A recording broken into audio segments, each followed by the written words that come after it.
Our next speaker is Advocate Ravinder Singh Chaudhary हैं, he is also. So Ravinder ji, आप ही को Ravinder Singh, Advocate Ravinder Singh. Advocate Ravinder Singh is from Dehradun Bar and vast experience. And first of all, I want to say that very thankful to Advocate Ravinder Singh, because when I started this movement from Dehradun, when I finalized this thing, I get contacted him, and he was the first person dedicatedly. He was not even the wife also, the lady also. Both were stood dedicatedly, or everywhere wherever I go, either to you can say invitation or to anyone. He had done you can say outstanding job. He always stood with me. So I think we people need a dedicated and sincere and the such like persons. So welcome to our brother Advocate Ravinder Singh ji. Thank you sir, thank you. इतनी ज़्यादा तारीफ करने की जरूरत, इतनी ज़्यादा तारीफ के लायक नहीं हूँ मैं जितनी तारीफ आप कर रहे हैं।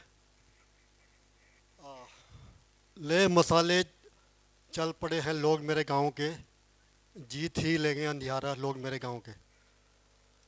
ये जो मशाल जलाई है ना भरत भूषण जी ने, गुजर समाज में जो अंधेरा है और गुजर समाज में जो अधिवक्ताओं के लिए दिक्कतें हैं, वो जल्दी इन मसालों से दूर हो जाएंगी। काफ़ी कुछ कहा गया। अभी विजय पथिक जी के, माननीय विजय पथिक जी के बारे में कुछ कहा गया। ये आपका जो सेमिनार हो रही है उत्तराखंड में हो रही है, और एक फैक्ट आप लोगों के सामने लाना बहुत ज़रूरी है। अभी गुजर भवन बना है, उस गुजर भवन का नाम है राजा विजय सिंह। ये भी इतिहास में दबाया गया। क्रांति हम बताते हैं 1857 की, 1857 की क्रांति नहीं है। क्रांति की शुरुआत हो चुकी थी 1822 में, 1820 में। राजा विजय सिंह 44 गांवों की रियासत के तालुकदार बनाए गए थे। जब अंग्रेजों ने टैक्स बढ़ाया था तो उन्होंने सभा बुलाई थी, सब पूरे 44 गांवों के लोग इकट्ठे हुए थे। ये मेरठ, मुजफ्फरनगर, सहारनपुर, बिजनौर, इवन करनाल तक का एरिया उनकी रियासत में आता था, और लंढोरा की रियासत थी ये पहले। उन लोगों ने कहा कि हम टैक्स नहीं देंगे, सरकार को इतना टैक्स नहीं देंगे। उसका नतीजा ये हुआ कि अंग्रेजों से उनका आमना सामना हो गया। बहुत लंबी लड़ाई लड़ी है उन्होंने, अल्टीमेटली उन्होंने बलिदान दिया है। उनका सिर काट के कुंजा बहादुरपुर में वो पेड़ आज भी है, स्मारक बनाया गया है। हमारे उपराष्ट्रपति जी आए, अब इतिहास में अब खोजा गया, ये गुजर इतिहास को दबाया गया। ये चीज़ मैं इसलिए बता रहा हूँ कि अभी बहुत सा अब इतिहास सर्च करेंगे आपको पता चलेगा कि गुजरों को दबाया गया, गुजरों के इतिहास को सामने नहीं लाया गया। क्रिमिनल ट्राइब्स एक्ट जो बनाया गया था उसमें मेनली गुजर थे,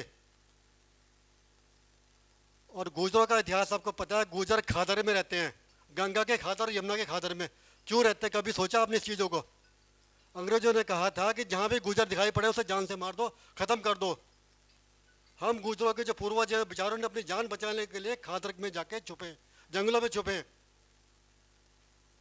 जो गंगा जी का जंगल का इलाका रहा है, यमुना जी का जंगल का इलाका रहा है, उसमें जाके शरण ली, तब वहाँ पे हमारे गांव बसे हैं। खादर में आना हमारी मजबूरी थी। उस क्रिमिनल ट्राइब एक्ट में आने के बाद में जब लड़ाई लड़ी है, अंग्रेजों से लड़ाई लड़ी है, उसके बदले सरकार ने हमें क्या दिया? अभी तक कुछ नहीं दिया सरकार ने गुजरों को। जिसके हम हकदार हैं वो हमें नहीं मिला है। कई रीटें चल रही हैं। अभी राष्ट्रीय मानवाधिकार आयोग से हमारे जो मोहित तंवर जी ने भी आदेश पारित कराए हैं, लेकिन दुख की बात है कि अभी तक भी आदेश लागू नहीं होता है, लागू नहीं हुआ है। ये हमारे लिए बहुत शर्म की बात है। हम अधिवक्ताओं को इस तरफ भी सोचने की ज़रूरत है।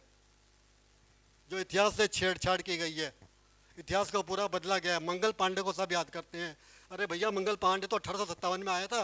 1822 की क्रांति में देखो ना, 1822 में राजा विजय सिंह ने कुंजा बहादुरपुर से क्रांति की शुरुआत की थी।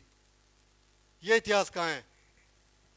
देहरादून में गुजर भवन जो बन रहा है उन्हीं राजा विजय सिंह के नाम से बन रहा है। इस इतिहास को भी आगे लाने की जरूरत है। दूसरी आप बात करते हैं सोशल जस्टिस की, सामाजिक समानता की। हम गुर्जर हैं, हमारे जो अधिकारी उच्च पद पे जाते हैं, क्या नीचे के जो हमारी जाति का नीचे का तबका उसको ऊपर उठाते हैं? बड़े दुख की बात, मुझे कहने में कोई शर्म नहीं है, नहीं उठाते हैं। इस मामले में हमें सीख लेनी चाहिए। मुझे बहुत बड़ा सबक मिला, मैंने सीखा है। हमारे जो देहरादून में रहने वाले लोग जानते हैं, जौनसार बाबर देहरादून का इलाका है। वहाँ पे आप जाइए, जौनसार बाबर का पूरा इलाका शेड्यूल ट्राइब कहलाता है। वहाँ पे किसी भी जाति का वो एसटी बोलेगा, उसको एसटी का लाभ मिलता है, एसटी का रिजर्वेशन मिलता है। उस जाति की खास बात यह है कि वहाँ पे अगर कोई शासन में सचिव है और उसी शासन में उसी ऑफिस में कोई चपरासी भी है, तो जब सामाजिक फंक्शन होगा तो वो सब लोग नीचे बैठेंगे, सचिव के बगल में चपरासी बैठेगा, उसको दूर नहीं बैठेगा। अगर उसने कोई, अभी एक घटना, सच्ची घटना हुई है यहाँ पे, जो सचिव थे उनके ऑफिस में जो चपरासी था वो भी एसटी एरिया का था, उसको उन्होंने गुस्से में कुछ कह दिया, उसने जाके गांव में शिकायत की। वहाँ पे जाके गांव में उसको जूते सिर पे रख के माफ़ी मांगनी पड़ी है। ये उनकी परंपरा है। मैं ये नहीं कहता कि ये परंपरा लागू की जाए, लेकिन ये समानता में वहाँ से सीखनी पड़ेगी। जो सोशल जस्टिस की बात करें, जौनसार बाबर में जाएं, वहाँ की जो जनजाति है उससे सीखे कि समानता कैसे आती है।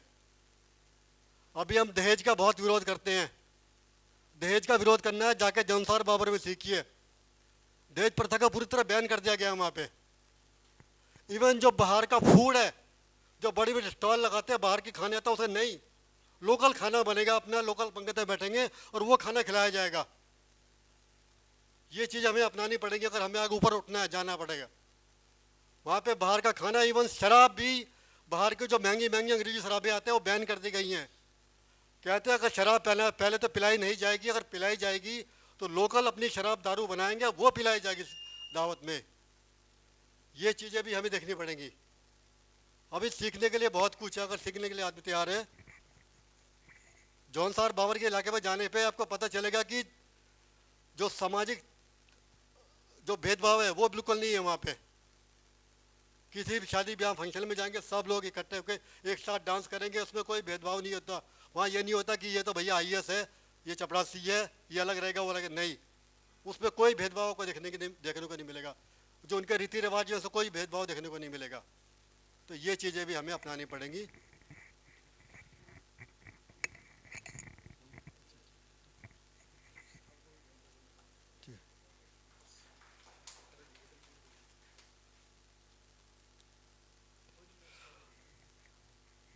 ठीक है जी, इसी के साथ में, क्योंकि समय कम है।